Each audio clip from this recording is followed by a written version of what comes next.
अस्सलाम वालेकुम दोस्तों। आज की कहानी एक शहजादी की है। इस शहजादी की यह शर्त थी, जो भी शख्स इसके 3 सवालों के जवाब देगा तो वो उस शख्स से ही शादी करेगी। क्या कोई शख्स इस शहजादी के 3 सवालात के जवाब दे पाएगा और इस शहजादी के वो 3 सवाल क्या हैं? तो आइए जानने के लिए कहानी शुरू करते हैं। मुल्क शाम में एक बादशाह हुआ करता था। उस बादशाह के दौर में हर तरफ खुशहाली का दौर था, मगर बादशाह की परेशानी की वजह इसकी इकलौती बेटी थी। हर बाप की तरह बादशाह भी अपनी बेटी की शादी करके इस फरीजा को अंजाम देना चाहता था, लेकिन शहजादी ने भी अजीब ऐलान कर रखा था कि शहजादी सिर्फ उसी शख्स से करेगी जो शख्स शहजादी के 3 सवालों के जवाब देगा। आसपास की रियासतों से बहुत से शहजादे मुल्क शाम में आते, लेकिन कोई भी शहजादी के सवालों के जवाब नहीं दे पाते और शहजादी से बिना शादी किए ही अपने मुल्क को वापस लौट जाते थे।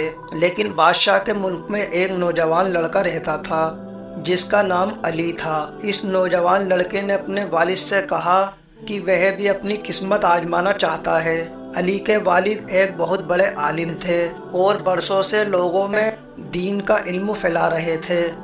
उस मुल्क के बड़े बड़े काजी भी अली के वालिद के शागिर्द थे। अली के वालिद ने अपने बेटे की ख्वाहिश देखी तो कहा कि बेटा, अगर तो तुम नाकाम लौटे तो तुम्हारा कुछ नहीं जाएगा, लेकिन लोगों को बातें करने का मौका मिल जाएगा और बातें बनाएंगे कि एक आलिम का बेटा नाकाम हो गया। फिर अली ने अपने वालिद से कहा, बाबा, बड़े बड़े शहजादे नाकाम होकर लौट गए, तो अगर मैं भी नाकाम लौटा तो क्या हो जाएगा? यह तो मुकाबले की दौड़ है, कोई ना कोई तो जीतेगा ना, और शायद यह खुशनसीबी मेरे मुकद्दर में हो और मैं जीत जाऊं। आखिर बाप को अपने बेटे की जिद माननी पड़ी और अली खुशी खुशी महल की तरफ चल पड़ा।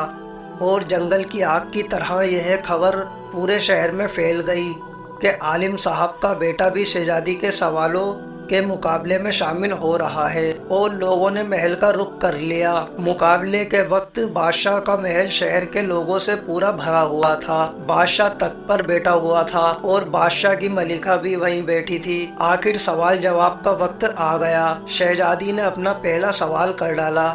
शहजादी ने शहादत की उंगली फिजा में बुलंद की। यह देखकर अली खुश हुआ और कुछ लम्हे बाद अली ने शहादत वाली उंगली के साथ वाली उंगली फिजा में बुलंद की। यह देखकर शहजादी मुस्कुराई और शहजादी ने कहा, शाबाश नौजवान, तुम पहले मरहले में कामयाब हो चुके हो। दूसरे सवाल के लिए शहजादी अपनी जगह से उठी और हाथ में तलवार लेकर हवा में लहराने लगी। यह करने के बाद शहजादी वापस अपनी जगह पर बैठ गई। बादशाह और वहाँ जितने लोग मौजूद थे सब यह देखकर सोचने लगे कि क्या अली इस मुश्किल सवाल का जवाब दे पाएगा। इसी दौरान अली खड़ा हुआ और अपनी जेब में कलम निकालकर फिजा में बुलंद कर दिया। वहाँ मौजूद लोगों को बड़ी हैरत हुई, लेकिन अली के इस अमल को देखने के बाद शहजादी ने अली से कहा, मुबारक हो, तुमने अपने जहनत का बड़ी अच्छी से इस्तेमाल करते हुए इस सवाल का जवाब भी दुरुस्त दिया और तुम ये मरहला भी जीत चुके। शहजादी का बस यह कहना था कि दरबार के सभी लोग कहने लगे, मुबारक हो, मुबारक हो, लेकिन मन में सब लोग सोच रहे थे आखिर ये सवाल क्या है और इनके जवाब क्या हैं, और वो लोग इन सवाल का मतलब जानना चाहते थे। इसी दौरान शहजादी ने तीसरा सवाल भी कर डाला। शहजादी अपनी ताकत से उठी और तेजी से सीढ़ियाँ चढ़ने लगी, फिर वापस तेजी से सीढ़ियाँ उतरकर अपने तख्त पर आकर बैठ गई। ये सवाल बड़ा अजीब और गरीब था। दरबार में हर तरफ खामोशी का पहरा था। लोगों के दिल की धड़कनें भी बढ़ चुकी थीं कि क्या अली इस सवाल का जवाब दे पाएगा। फिर अली खड़ा हुआ और अपने दिल पर हाथ रख लिया। शहजादी यह सब देखकर शर्माकर महल के अंदर चली गई और बादशाह सलामत के चेहरे पे खुशी जाहिर होने लगी और महल मुबारकबादों से गूंजने लगा और लोग खुशी से झूमने लगे कि एक आलिम का बेटा बाजी ले गया। अली ने दिल में अल्लाह की जात का शुक्र अदा किया जिसकी मदद से आज अली को कामयाबी मिली और अपने आलिम बाप को शर्मिंदगी से बचा लिया। उसके बाद बादशाह ने नौजवान से कहा, तुमने मेरी बेटी शहजादी को तो मुतमईन कर दिया, लेकिन अब मुझे यह बताओ कि तुमसे क्या पूछा गया था اور تم نے کیا جواب دیا؟ اگر تم نے ایک بھی غلط جواب دیا تو تمہاری گردن کاٹ دی جائے گی۔ راجہ کی بات سن کر علی نے کہا، شہزادی نے پہلے سوال میں ایک انگلی کھڑی کر کے بولا تھا کہ کیا تم اللہ کو ایک مانتے ہو؟ تو میں نے جواب میں شہادت اور ساتھ والی انگلی کھڑی کر کے کہا، میرا اللہ اور رسول پاک صلی اللہ تعالیٰ علیہ وسلم پر ایمان اٹل ہے۔ یہ سن کر بادشاہ نے کہا، ماشاء اللہ، بہت خوب۔ اس کے بعد علی نے کہا کہ بادشاہ سلامت۔ دوسرے سوال میں شہزادی نے تلوار چلا کر یہ پوچھا تھا، بتاؤ اس دنیا میں تلوار سے بھی بڑا کوئی ہتھیار ہے؟ تو میں نے جواب میں قلم کو ہوا میں بلند کر کے کہا کہ ہاں، قلم کا وار تلوار سے زیادہ طاقتور ہوتا ہے۔ دوسرے سوال کا جواب سن کر راجہ نے پھر ماشاء اللہ کہا اور کہا، نوجوان، تم نے ہمیں خوش کر دیا۔ واقعی تم نے ثابت کیا کہ قلم سے زیادہ کسی چیز کی حیثیت نہیں۔ اب یہ بتاؤ تیسرا سوال کیا تھا؟ پھر علی نے کہا، شہزادی تیزی سے سیڑھیاں چڑھی اور پھر اتنی ہی تیزی سے اتر کر واپس تھک کر بیٹھ گئیں۔